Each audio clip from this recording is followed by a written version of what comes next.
잠시 기도합니다. 하나님 감사합니다. 아무것도 아닌 저희에게 주님의 일하심을 보게 하시니 감사합니다. 방금 고백한 찬송처럼 주님을 신뢰하는 자에게 주님이 일하시는 줄 믿습니다. 주님을 신뢰하오니 저희를 통해서 계속해서 일하여 주시옵소서. 이 시간 주님의 말씀을 듣겠습니다. 아무것도 아닌 종 세우셨사오니 주님의 음성 앞에 우리 모두 납작 엎드려 순종케 하여 주옵소서. 예수님 귀하신 이름으로 기도드립니다. 아멘. 좋으신 주님의 은혜와 평강이 주일 예배에 나오신 우리 모든 성도님들과 함께 하시기를 간절히 소원합니다. 새해가 되면 많이 나누셨던 인사 있으시지요? 새해 복 많이 받으세요. 이렇게 인사 많이 하셨을 겁니다. 이번에는 옆에 분하고 이렇게 인사합시다. 새해 복 많이 받으셨습니까?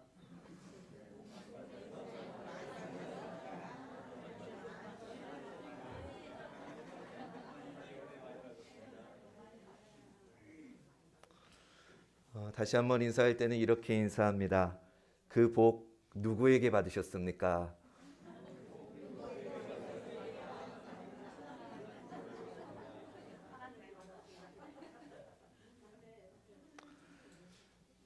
사람의 마음에는 누구든지 복에 대한 갈망이 있습니다. 서로 축복해주고 잘 되기를 바라는 것 얼마나 좋은 인사입니까? 그런데 생각해 보아야 될 것이 있습니다. 우리가 그토록 받기 원하는 복이란 무엇이고 또 그 복을 주시는 복의 주인이 누구인지에 대한 것을 우리는 생각해 보아야 됩니다. 오늘 저는 창세기 27장의 이야기를 가지고 그것을 좀 나누어 보고자 합니다. 오늘 본문에는 한 가족이 등장합니다. 아버지 이삭과 어머니 리브가 그리고 두 아들 에서와 야곱입니다. 이삭은 나이가 들어서 점점 앞을 보지 못하는 지경에 이르렀습니다. 그는 자기 임종이 가까이 온 것을 알고 장자인 에서를 축복해 준 후에 세상을 떠나고 싶었습니다. 당시 맏아들은 집안을 잇는 자로서 유산 상속뿐만 아니라 영적 축복권도 받게 되어 있었습니다. 그래서 이삭은 에서에게 자신이 좋아하는 별미를 만들어 달라고 부탁을 합니다. 그 음식을 먹고 에서를 축복할 생각이었습니다. 이삭이 에서에게 별미를 가져오면 축복해 주겠다고 한 말을 어머니 리브가가 들었습니다. 리브가는 자신이 좋아하는 아들 야곱을 불러서 엄마가 시키는 대로 하라고 말합니다. 우리가 아는 것처럼 아버지 이삭은 에서를 또 어머니 리브가는 야곱을 더 좋아했습니다. 어쩌면 이런 편애가 두 아들의 비극의 시작이었는지도 모르겠습니다. 만약 이삭과 리브가가 이 일에 있어서 단 한 번이라도 진지하게 서로 이야기해 보았다면 어땠을까 그런 생각도 해봅니다. 어쨌든 리브가는 이 복을 자신이 사랑하는 아들 야곱이 받게 하겠다고 마음먹었습니다. 그래서 이 일을 꾸미기 시작합니다. 창세기 27장 9절과 10절 말씀입니다. 염소떼에 가서 거기서 좋은 염소 새끼 2마리를 내게로 가져오면 내가 그것으로 내 아버지를 위하여 그가 즐기시는 별미를 만들리니 내가 그것을 내 아버지께 가져다 드려서 그가 죽기 전에 내게 축복하기 위하여 잡수시게 하라. 리브가는 야곱에게 염소떼에 가서 좋은 염소 새끼 2마리를 가져오라고 합니다. 그것으로 아버지가 좋아하는 별미를 만들어 줄 테니 갖다 드리고 장자의 축복을 내가 받으라고 말합니다. 이런 어머니의 계획에 야곱은 얼른 알겠다고 대답하지 못합니다. 11절 12절 말씀. 야곱이 그 어머니 리브가에게 이르되 내 형 에서는 털이 많은 사람이요 나는 매끈매끈한 사람인즉 아버지께서 나를 만지실진데 내가 아버지의 눈에 속이는 자로 보일지라 복은 고사하고 저주를 받을까 하나이다. 야곱은 망설였습니다. 형 에서는 털이 많지만 자기는 털이 없으니 아버지가 자기를 만져보면 금방 탈로가 날 것이 분명하다는 것입니다. 혹시 그렇게 된다면 복은 고사하고 저주를 받게 되지는 않을까 염려하고 있습니다. 팥죽 한 그릇으로 형은 속였지만 이번에는 아버지를 속이는 일입니다. 야곱은 두려웠고 이렇게까지는 하고 싶지 않았습니다. 혹시 아버지에게 들킬까 두려워하는 야곱에게 리브가는 이 일이 잘못되면 저주는 다 내가 받을 테니 너는 그저 내 말대로 가서 복을 받아오라고 말합니다. 사랑하는 여러분, 우리가 살다 보면 그리스도인으로서 어떤 일 앞에서 망설여질 때가 있습니다. 성령님께서 우리 내면에 고민을 주실 때가 있습니다. 그러면 그 일은 멈추셔야 됩니다. 그렇지 않으면 두고두고 후회할 일이 따라오기 때문입니다. 13절 말씀 보시죠. 어머니가 그에게 이르되 내 아들아 너의 저주는 내게로 돌리리니 내 말만 따르고 가서 가져오라. 자식을 향한 어머니 리브가의 마음도 이해는 됩니다. 그러나 방식이 잘못되었습니다. 잘못된 사랑은 오히려 자식에게 해가 되는 것입니다. 리브가가 반복해서 하는 말이 있습니다. 내 말만 따르라. 너는 내 말만 따르라고 합니다. 지금 리브가가 강요하는 것은 하나님의 뜻이 아니라 자기의 뜻입니다. 자식들이 잘못을 저지를 때 바르게 인도해야 되는 것이 부모인데 지금은 오히려 부모가 나서서 하나님의 뜻을 거슬러 잘못된 길을 가도록 명령하고 있는 것을 볼 수 있습니다. 결국 리브가는 자신의 뜻을 밀어붙였습니다. 그녀의 행동에는 하나님의 뜻, 하나님의 계획이 철저히 배제되어 있습니다. 이것이 문제였습니다. 리브가는 복받기를 집착했습니다. 그 집착이 잘못된 선택을 하게 만든 것입니다. 리브가는 하나님의 이름에도 하나님의 뜻은 생각하지 않은 채 자기 마음대로 일을 끌어가고 있는 것입니다. 복받기를 그토록 원하면서도 정작 복을 주시는 하나님을 무시한 채 지나쳐버리고 있는 모습을 오늘 말씀은 우리에게 보여주는 것입니다. 사랑하는 여러분, 혹시 이 모습이 오늘 우리의 모습은 아닙니까? 혹시 나도 어떤 일을 결정할 때 주님의 계획은 헤아리지도 않은 채 얻고 싶은 것만을 향해 달려가고 있는 것은 아닙니까? 하나님의 뜻은 묻지도 않은 채 내 소견에 옳은 대로 내가 원하는 대로 밀어붙이고 있는 것은 아닙니까? 그 여정 속에서 하나님의 인도하심이 없다면 여러분 그것은 절대로 복이 될 수 없습니다. 결과가 아무리 유익해 보여도 하나님이 인정하시는 복이 될 수 없습니다. 리브가는 자신의 계획을 행동으로 옮기기 시작합니다. 먼저 맏아들 에서의 취치가 묻어있는 옷을 가져다가 야곱에게 입힙니다. 그리고 염소 새끼의 가죽을 그의 손과 목에 입히면서 털이 있는 것처럼 분장을 시킵니다. 마지막으로 별미와 떡을 만들어서 그의 손에 들려주면서 아버지에게 보냅니다. 이삭을 속이기 위해서 야곱을 에서처럼 만든 것입니다. 리브가와 야곱이 지금 무엇 때문에 이런 일을 꾸미고 있습니까? 복을 얻기 위해서입니다. 조금 더 정확히 말하면 복을 가로채기 위해서입니다. 이 정도의 노력이면 여러분 얼마나 복받기를 원했는지, 복받고 싶어 했는지를 우리는 잘 알 수 있습니다. 그러나 여기에서 리브가와 야곱이 놓치고 있는 것이 있습니다.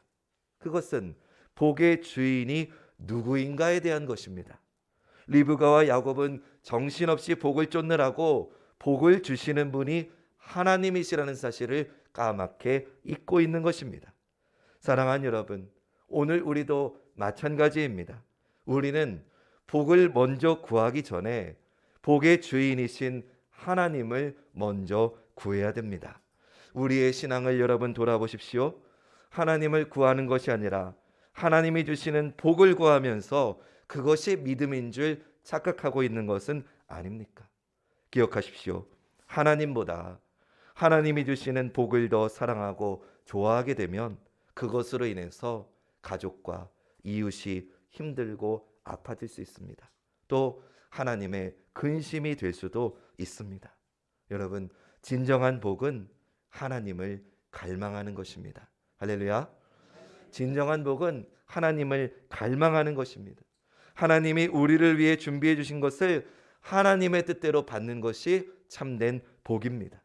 하나님이 주시는 참된 복을 갈망하고 그 하나님이 주시는 복을 하나님의 방법대로 받으시는 우리 모두가 되기를 주님의 이름으로 축원합니다. 오늘 본문 창세기 27장 18절을 보시죠. 야곱이 아버지에게 나아가서 내 아버지여 하고 부르니 이르되 내가 여기 있노라. 내 아들아 내가 누구냐. 아멘. 드디어 야곱이 별미를 만들어 가지고 아버지가 있는 방으로 들어갑니다. 아들이 들어가는데 아버지가 묻습니다. 내 아들아 내가 누구냐. 이상하지 않습니까? 아무리 이삭이 눈이 어두워졌다고 하지만 아무리 그래도 부모가 자식을 알아보지 못할 리가 있습니까? 그런데 이삭은 왜 이렇게 묻는 것일까요? 아들아 내가 누구냐. 여러분, 이 질문은 단지 이삭이 야곱에게 묻는 질문만이 아닙니다. 여기에는 하나님의 음성이 있습니다. 야곱이 에서의 채취가 묻은 옷을 입고 아버지를 속이는 죄를 지으려고 하는 순간에 하나님이 물어보시는 겁니다. 야곱아 너는 누구냐? 야곱아 너 지금 뭐하고 있느냐? 하나님은 하나님의 자녀가 죄를 지으려고 할 때 결코 잠잠히 계시지 않습니다. 반드시 그에게 말씀하십니다. 사랑하는 아들아, 사랑하는 딸아, 너 지금 뭐하고 있느냐? 이 시간 하나님은 우리에게도 동일하게 물으십니다. 너는 누구냐? 너는 누구냐? 이 질문 앞에 우리는 대답해야 합니다. 사랑하는 여러분, 우리는 그리스도인 맞습니까? 예수 믿고 구원받은 사람 맞습니까? 하나님께서 물어보시는 이유는 입으로만 그리스도인이라고 하지 말라는 뜻일 겁니다. 남의 옷을 입었다고 해서 그 사람이 되는 것이 아니지요. 하나님은 정말로 내가 살아있고 정말 너의 삶이 진정으로 그리스도인이냐고 물어보시는 것입니다. 내가 어떻게 살고 있는지는 하나님과 나만이 알고 있습니다. 남들이 모르는 나만이 아는 내 삶이 있습니다. 내가 어떤 사람인지 나만 알고 있습니다. 겉으로는 고상한 척하지만 입으로는 틈만 나면 다른 사람을 판단하는 말을 내뱉고 있는 것은 아닙니까? 겉으로는 온유한 척하지만 속으로는 온갖 불평과 원망으로 가득 차 있는 것은 아닙니까? 다른 사람은 다 속일 수 있습니다. 그러나 하나님은 오늘 우리에게 물으십니다. 너는 누구냐? 너는 누구냐? 사랑하는 여러분, 여러분은 하나님 앞에서 누구십니까? 너는 누구냐? 이 질문 앞에 여러분 무엇라고 대답하시겠습니까? 이 질문에 야곱이 이렇게 대답합니다. 19절 말씀. 야곱이 아버지에게 대답하되 나는 아버지의 맏아들 에서로소이다. 아버지께서 내게 명하신 대로 내가 하였사오니 원하건대 일어나 앉아서 내가 사냥한 고기를 잡수시고 아버지 마음껏 내게 축복하소서. 야곱은 자신이 에서라고 대답합니다. 하나님이 정말 그가 누군지 몰라서 물으신 것일까요? 아닙니다. 하나님은 우리의 진솔한 고백을 듣고 싶으신 것입니다. 우리가 스스로를 돌아보고 주님 저는 죄인입니다라고 고백하며 나오기를 하나님은 바라시는 것입니다. 그럴 때 하나님께서 그 고백을 듣고 용서해 주시겠다는 겁니다. 만약 야곱이 이삭의 질문에서 하나님의 이런 음성을 들었다면 그 질문이 하나님이 지금 자신을 향해서 하신 질문이라는 것을 야곱이 알았더라면 거기에서 멈췄을지 모릅니다. 아버지, 저 야곱입니다 하면서 솔직하게 고백하고 그만 두었을 겁니다. 그러나 안타깝게도 야곱은 이삭의 음성은 들었지만 하나님의 음성은 듣지 못한 것입니다. 남을 속여야 하는 사람은 마음이 급합니다.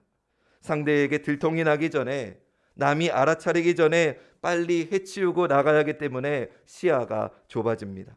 분별력도 사라집니다. 충고도 들리지 않습니다. 그런 사람에게 하나님의 음성이 들릴 리가 없습니다.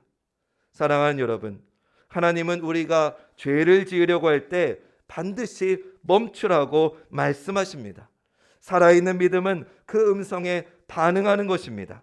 그런데 죄가 우리 안에 들어오면 그 조급함이 주님의 음성을 듣지 못하게 합니다. 하나님 아닌 다른 것으로 가득 차 있는 사람은 하나님의 음성이 들리지 않습니다. 그 다급한 순간에 이삭이 자꾸만 야곱에게 질문을 합니다. 야곱 입장에서는 답답해 죽겠습니다. 그냥 묻지 말고 빨리 축복해 줬으면 좋겠는데, 그런 야곱의 속을 아는지 모르는지 이삭이 자꾸 아들에게 어떻게 이렇게 빨리 염소를 잡아서 음식을 만들어 왔느냐고 물어봅니다. 왜 그럴까요? 하나님은 이삭을 통해서 야곱에게 계속 물으시는 겁니다. 돌이킬 수 있는 기회를 한 번이라도 더 그에게 주고 싶으신 겁니다. 이것이 하나님의 마음인 줄로 믿습니다. 야곱은 다시 돌이킬 수 있는 기회가 있었습니다. 그때라도 아버지, 저 야곱입니다. 죄송합니다. 제가 아버지를 속였습니다라고 자기의 잘못을 고백할 수 있었습니다. 하지만 그는 마지막까지 거짓말로 그 기회를 놓쳐버리고 맙니다. 더군다나 그 거짓말은 하나님의 이름을 팔아 넘기는 지경에까지 이르게 됩니다. 20절 말씀. 이삭이 그의 아들에게 이르되 내 아들아, 내가 어떻게 이같이 속히 잡았느냐? 그가 이르되 아버지의 하나님 여호와께서 나로 순조롭게 만나게 하셨음이니이다. 자기의 거짓말에 하나님의 이름을 들먹이고 있습니다. 여러분, 거짓말은 거짓말을 낳습니다. 악순환이 시작이 되는 것입니다. 그 올무에 걸리면 벗어나기 힘들어집니다. 거짓을 끊으시는 저와 여러분 되기를 주님의 이름으로 부탁을 드립니다. 21절 말씀 보시죠. 이삭이 야곱에게 이르되 내 아들아 가까이 오라. 내가 과연 내 아들 에서인지 아닌지 내가 너를 만져보려 하노라. 이삭이 한 번 더 확인해 봅니다. 야곱에게 자기 앞으로 가까이 오라고 하면서 에서인지 아닌지 직접 만져보겠다고 합니다. 여러분 상상해 보십시오. 이때 야곱의 심장이 얼마나 두근두근 뛰었겠습니까? 식은땀이 흘렀을 겁니다. 아버지가 아들을 만지며 목소리는 야곱인데 손은 에서의 손이구나 하면서 무언가 이상해합니다. 그러나 결국 연로한 이삭은 야곱의 손에서 에서처럼 야곱의 손에 털이 있으니까 분별하지 못하고 야곱을 축복해 주지요. 이삭은 눈이 어두워서 그가 누구인지 분별하지 못하고 축복해 주었지만 여러분, 하나님은 어떠셨을까요? 하나님이 모르셨을까요? 그렇지 않습니다. 야곱이 아버지 이삭은 속일 수 있었을지 몰라도 하나님은 결코 속일 수 없었습니다. 이날 하나님은 야곱에게 멈출 수 있는 기회를 여러 번 주셨습니다. 우리 인생도 여러분 마찬가지입니다. 하나님은 우리가 살아가는 중에 우리가 잘못을 범했을 때 우리가 돌이킬 수 있는 기회를 계속해서 주십니다. 참된 복은 그 하나님의 음성이 들리는 것입니다. 하나님이 말씀하시는 말을 깨닫는 것입니다. 야곱의 문제는 하나님은 계속 말씀하셨는데, 하나님은 계속 기회를 주셨는데 그것을 듣지 못했다는 데 있습니다. 사랑하는 여러분, 매일의 삶 속에서, 우리의 매일의 삶 속에서 하나님은 여전히 우리에게 말씀하고 계시다는 것을 믿으시기 바랍니다. 하나님은 말씀하십니다. 말씀, 성경을 통해서 말씀하십니다. 때로는 내 주변의 사람을 통해서 말씀하십니다. 때로는 내 환경을 통해서 하나님은 우리에게 말씀하십니다. 그 세미한 음성을 듣는 것이 바로 복입니다. 하나님은 지금 야곱에게 말씀하십니다. 죄의 자리에서 떠나 하나님의 말씀 앞으로 돌아오라고 말씀하십니다. 지금 야곱에게 가장 필요한 것은 거짓말이 아닙니다. 빼앗은 복을 가지고 사는 것도 아닙니다. 지금 야곱 그가 해야 되는 것은 하나님께 돌아왔어야 됩니다. 아버지를 속이고 형의 축복을 가로챈 모습일지라도 그 모습 그대로 하나님께 나아갔어야 됩니다. 그 길이 회복이었고 그 길이 야곱에게 진정한 축복의 길이었습니다. 하나님의 음성을 결국 듣지 못한 야곱과 리브가의 삶의 결론을 보시지요. 창세기 27장 41절 42절 말씀입니다. 그의 아버지가 야곱에게 축복한 그 축복으로 말미암아 에서가 야곱을 미워하여 심중에 이르기를 아버지를 곡할 때가 가까웠은즉 내가 내 아우 야곱을 죽이리라 하였더니 맏아들 에서의 이 말이 리브가에게 들리매 이에 사람을 보내어 작은 아들 야곱을 불러 그에게 이르되 내 형 에서가 너를 죽여 그 한을 풀려 하니. 이 일로 인해서 에서가 동생을 미워하게 됩니다. 미워하는 정도가 아니라 아버지가 돌아가시기만 하면 동생을 죽이겠다라고까지 생각하게 됩니다. 그런데 이 에서의 말을 누가 듣느냐? 어머니 리브가가 듣습니다. 저는 참 우리 여성들의 귀가 놀랍다고 생각합니다. 여성들은 굉장히 모든 걸 잘 듣습니다. 남자들은 둔해서 잘 못 듣는 것도 우리 여성분들은 참 잘 듣습니다. 근데 왜 잘 들을까 제가 생각해 봤습니다. 아이가 뭐라고 액하고 소리 지르는 것도 아빠인 저는 들리지 않는데 엄마의 귀에는 들리는 겁니다. 왜 들릴까요? 마음이 거기에 있기 때문에 여자는 들리는 겁니다. 저는 근데 이 리브가의 이 모습을 통해서 참 안타까웠습니다. 리브가의 마음이 있으니까 자기 야곱을 해하려고 하는 에서의 소리가 들린 겁니다. 그렇다면 만약 리브가의 마음이 하나님께 있었다면, 하나님의 음성을 들을 수 있도록 리브가의 마음이 하나님을 향하고 있었더라면 얼마나 더 좋았을까 하는 생각을 해보게 되었습니다. 에서의 말을 듣고 리브가는 야곱을 불러서 형이 너를 죽여서 그 한을 풀려고 하니 도망가라고 알려줍니다. 자신이 저지른 일 때문에 아들을 잃을 수 있으니까 야곱을 외삼촌 라반의 집으로 급히 피신을 보냅니다.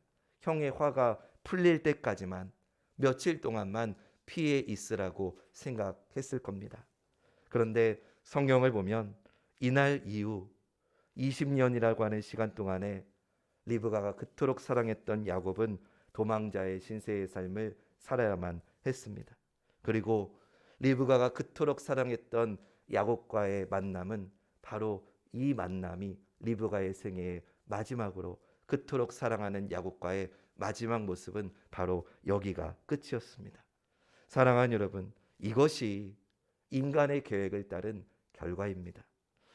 야곱도 리브가도 잘못된 방법을 선택함으로써 겪지 않아도 될 일을 겪고 있습니다. 남을 속여서 복을 가로챈 대가를 그들의 인생에서 혹독히 치른 것입니다. 하나님의 음성을 듣지 않고 하나님의 계획이 아닌 자신의 계획대로 몰고 갔을 때에 그 선택의 결과가 이러하다고 성경은 오늘 우리에게 분명히 알려주고 있는 것입니다. 사랑하는 여러분, 우리가 죄를 지었다면 다른 곳으로 도망가거나 숨어서는 안 됩니다. 우리가 죄를 지었다면 그때는 주님께로 돌아가야 됩니다. 아담이 죄를 짓고 부끄러워서 숨었을 때 하나님이 그에게 물으시잖아요. 아담아, 내가 어디 있느냐? 하나님이 아담이 어디 있는지 위치를 몰라서 물으시는 질문이 아니죠. 예, 하나님 저 지금 구한프라자에 있습니다. 이 위치를 몰라서 하나님이 물으시는 게 아니죠. 하나님이 진짜 물으시는 것은 아담아, 너는 나하고 같이 해야 되는데 왜 나를 떠나서 내가 지금 어디 있느냐고 주님은 물으시는 것입니다. 사랑하는 여러분, 신앙은 하나님께 돌아가는 것입니다. 신앙은 하나님께 돌아가는 것입니다.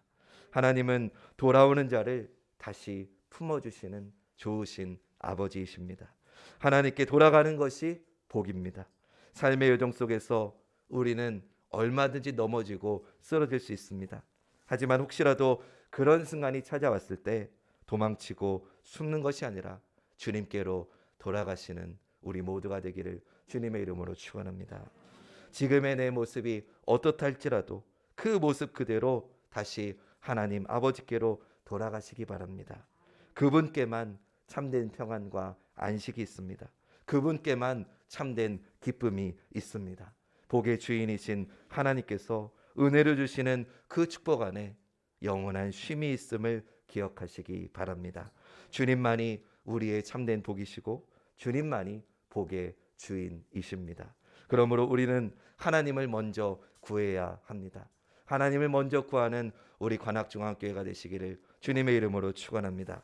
하나님의 나라와 의를 구하는 우리가 될 때에 복의 근원 되신 하나님께서 우리에게 충만한 복을 하나님의 방법대로 내려주실 줄로 믿습니다. 그 은혜가 사랑하는 우리 모두와 함께 하시기를 주님의 이름으로 다시 한번 축원합니다.